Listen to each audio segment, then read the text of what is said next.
Culé, aujourd'hui nous avons 3 histoires qui pourraient changer l'avenir du Barça, et la dernière va vous surprendre. Tout d'abord, le Barça aurait peut-être trouvé sa prochaine pépite en attaque, mais est-il vraiment le Haaland égyptien ou juste un effet de mode? Ensuite, un transfert est bouclé à 80%. Une superstar prête à diviser son salaire par 2 juste pour rejoindre le Barça, mais une décision pourrait tout faire capoter. Et enfin, la grande question, Rafinha va-t-il partir? 90 millions d'euros sur la table, d'énormes rumeurs. Mais quelque chose s'est passé en coulisses qui change tout.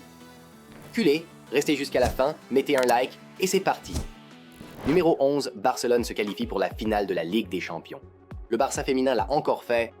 Après un match nul 1-1 à Munich, le Barça est revenu au Camp Nou et a terminé le travail avec la manière. Une victoire 4-2, 5-3 au total, une nouvelle demi-finale de Ligue des Champions assurée. Salma Paraluelo a ouvert le score très tôt.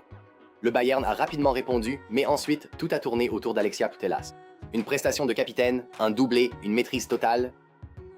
Eva Pajor a inscrit le 4e but et même le but de Pernille Harder n'a rien changé au résultat. Mais c'est plus grand qu'une simple confrontation. 6 finales consécutives de Ligue des Champions. Laissez ça vous imprégner. Prochaine étape, Oslo, le 23 mai contre l'Olympique lyonnais féminin, l'épreuve ultime. Financièrement, le Barça a déjà gagné environ 1 955 000 € lors de cette campagne de l'UEFA Women's Champions League, avec encore plus en jeu lors de la finale. Mais il ne s'agit pas d'argent, il s'agit de domination, car en ce moment, le Barça féminin ne fait pas que gagner, il définit une époque. Numéro 10, Barcelone a battu Osasuna. Culé, ce n'était pas beau à voir, mais c'était énorme. Barcelone a battu Osasuna 2-1 et a pris 3 points cruciaux. La performance n'a pas été dominante, mais dans des moments comme celui-ci, le résultat compte plus. Rashford, Lewandowski, tête 1-0, puis Fermín Ferran Torres, finition clinique 2-0. Oui, Osasuna a marqué en fin de match, mais la rencontre était déjà pliée. Voici maintenant le contexte clé. Le Real Madrid a gagné 0-2 contre l'Espagnol, donc pas de titre aujourd'hui. Tout se joue désormais lors du Clásico. Un match, une chance de tout décider. Culé, êtes-vous prêts? Numéro 9, Flick débloque un nouveau poste pour Rashford. Hansi Flick a peut-être bien débloqué Rashford. Sur l'aile droite contre Osasuna, passe décisive pour Lewandowski. Avant cela, un but décisif contre Getafe depuis le même poste. 13 buts, 14 passes décisives. C'est un véritable impact. Oui, il est naturellement ailier gauche, mais à droite, dans le système de Flick, il est plus dangereux. Il repique dans l'axe, centre plus tranchant, menace plus directe. Et avec Rooney Bargi en difficulté sous la pression, Rashford apporte quelque chose de fiable au Barça. Maintenant, le grand rendez-vous, El Clásico. Ne soyez pas surpris s'il commence à droite, car ce n'est pas juste une solution. Cela pourrait bien être son poste. Supporter du Barça, faut-il le garder ou non? Numéro 8, Barcelone envisage 2 options d'ailier gauche alors que Deco revoit son plan. Culé, il y a un nouveau rebondissement dans les plans de transfert du Barça. Tout dépend désormais de l'avenir de Marcus Rashford, et pour l'instant, c'est incertain. C'est pourquoi Deco travaille déjà sur des alternatives. L'objectif? Un ailier capable de jouer des deux côtés, adapté au système de Flick et qui gagne moins que Rashford, c'est pourquoi le Barça hésite sur sa clause de 30 millions d'euros. Donc, les options, João Pedro de Chelsea, polyvalent, adapté tactiquement. Des profils de Liga comme Ezabde et Jan Virgili, largeur naturelle, prêts pour le championnat. Il y a aussi un intérêt pour Victor Muñoz, mais c'est compliqué. En résumé, le Barça se prépare à vivre sans Rashford. Quel est votre choix? Numéro 7. Fort pourrait faire partie des plans de Barcelone. Supporter du Barça, gardez son nom en tête. Arthur Fort. Deco est convaincu par son talent, et le Barça envisage déjà de l'intégrer dès la saison prochaine. Il est prêté à Elche, saison difficile à cause d'une blessure, mais il est de retour et retrouve du temps de jeu. Le plan? Apporter de la profondeur au poste d'arrière droit derrière Jules Koundé et Eric Garcia. Mais voici le rebondissement. Des clubs comme l'Inter Milan et le Bayer Leverkusen sont déjà intéressés. Fort lui-même préfère rester au Barça, mais la concurrence est réelle, surtout que le club pense aussi à João Cancelo. Et il existe même un scénario où il pourrait être inclus dans un échange pour Alessandro Bastoni, donc oui, il ne s'agit plus seulement de développement désormais, c'est un véritable été de décision. Alors, le garder ou l'utiliser dans un transfert? Numéro 6, Ansu Fati veut revenir à Barcelone. Cette histoire est de retour. Ansu Fati se bat pour revenir avec de vrais chiffres. 11 buts cette saison, le meilleur total de sa carrière et en moins de minutes que beaucoup d'attaquants de haut niveau. Mais voici ce qui a fait le buzz en ligne. Fati a en fait marqué plus de buts en championnat qu'Ousmane Dembélé, 11 contre 10. Cette statistique a surpris beaucoup de monde, mais le contexte compte. Dembélé a tout de même 28 contributions au but en 35 matchs, tandis que Fati en a 11 en 28. Donc l'écart global existe. Mais le point clé, c'est qu'Ansu veut revenir à Barcelone et prouver sa valeur à nouveau. Même si le club est ouvert à le vendre, lui est concentré sur une seule chose, un retour. Les gars, y a-t-il encore une place pour lui au Barça? Numéro 5, le plan du FC Barcelone pour la défense centrale dévoilé. Bastoni en premier, Romero attend. Les gars, c'est un truc de malade pour l'été. La cible principale du Barça au poste de défenseur central est Alessandro Bastoni. Gaucher, coupe parfaite, exactement ce que Flick souhaite. Et surtout, il est ouvert à l'idée de rejoindre le Barça. Mais voilà le problème. L'Inter Milan demande entre 60 et 65 millions. Le Barça ne veut pas dépasser les 50 millions d'euros. Donc des échanges de joueurs comme Arthur Ford ou Rooney Bargi sont envisagés. Et maintenant, le rebondissement. Le Barça envisage aussi Cristian Romero de Tottenham Hotspur comme alternative moins chère. Donc pour l'instant, Bastoni est la priorité. Romero est une solution de secours. La différence de prix est le principal problème. Tout bougera après la fin de la saison.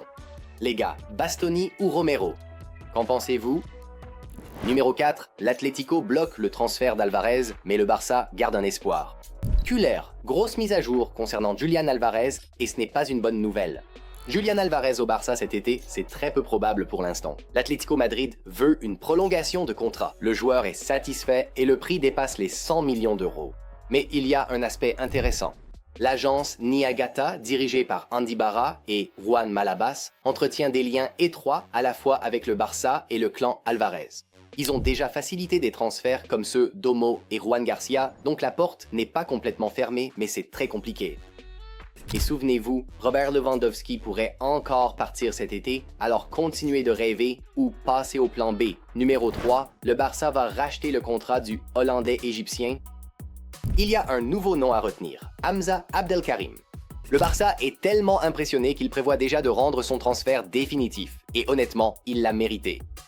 Triplé lors d'une victoire 9-0 contre Juvenil A, belle fin de saison. Des progrès évidents après un début lent marqué par des problèmes d'adaptation. Maintenant, le plan est simple. Le Barça veut activer l'option auprès d'Al Ahly, environ 1,5 million plus des bonus, avec une clause de revente incluse. Prochaine étape, le Barça Athletic. C'est là que le vrai test commence. Prouver qu'il est prêt pour le niveau supérieur et peut-être, juste peut-être, commencer à frapper à la porte de l'équipe première. Kühlers, encore une pépite cachée? Voyons voir. Numéro 2, le plan d'été du Barça révélé. Bernardo arrive, Dumfries et d'autres aussi. La liste des priorités estivales du Barça commence à prendre forme et il y a de grands noms dedans. Analysons cela. D'abord, Yann Diomande. Jeune ailier très prometteur, mais 100 millions d'euros rendent son transfert très improbable. Maintenant, le gros dossier. Bernardo Silva. La situation devient sérieuse. Selon des sources, l'accord est conclu à 80%, un accord de principe est là. Mais le feu vert dépend de Hansi Flick et des départs au milieu. Et voici le plus fou, Silva est prêt à réduire son salaire de plus de moitié pour rejoindre le Barça. La Juventus était dans la course, mais elle est désormais distancée. Galatasaray propose une grosse somme d'argent, mais il veut jouer au plus haut niveau européen. Ça semble bien réel. Ensuite, Denzel Dumfries. Clause libératoire de 25 millions d'euros. Belle opportunité au poste d'arrière droit. Et enfin, Marc Cucurella, sous surveillance au cas où Balde partirait. Donc oui, une chose est claire. Le Barça est en train de construire quelque chose d'important cet été. Alors, êtes-vous prêts pour Bernardo au Spotify Camp? Premièrement, Rafinha va-t-il quitter Barcelone? Toutes les dernières mises à jour. Supporter du Barça, il y a maintenant une vision complète de l'avenir de Rafinha et c'est en fait très révélateur. Rafinha est dans un moment de réflexion. Pas de drame, pas de demande de transfert. Il réfléchit simplement et il en a déjà parlé ouvertement avec le club. Oui, la saison a été difficile. Des blessures, du rythme perdu et pourtant 19 buts plus 7 passes décisives en 31 matchs. Les clubs saoudiens insistent fortement. 90 millions plus 30 millions d'euros de salaire par an. Mais sa position est claire. Rester en Europe, se battre au plus haut niveau. Du côté du Barça, aucune pression pour vendre. Et en interne, ils comprennent ses blessures. Ils pensent que c'est à cause de sa façon de jouer. Toujours à fond à chaque action. Risqué, oui, mais c'est justement pour cela que Hansi Flick l'apprécie autant. Voici maintenant la partie la plus intéressante. Toutes ces rumeurs sur son incertitude, sa femme s'en est littéralement moquée. Elle a carrément répondu avec des émojis qui rient sous une publication évoquant son avenir incertain. Et cela est devenu viral parmi les fans. Beaucoup y voient un message clair. Il n'y a pas de vrai drame ici. Voilà où on en est. Grosse offre saoudienne. Le joueur est concentré sur la réussite sportive. Le club le soutient et accepte le risque. Son entourage ne prend pas les rumeurs au sérieux. Ce n'est pas une crise, c'est juste du bruit. Cullers, êtes-vous encore inquiet pour Rafinha?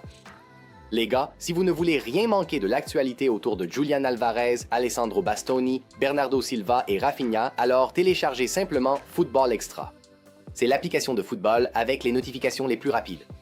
Aucun transfert manqué, aucun retard. Le lien est dans un commentaire épinglé. Voilà Cullers, c'est tout pour aujourd'hui. Likez, abonnez-vous et partagez vos avis. On se voit à la prochaine vidéo. Au revoir.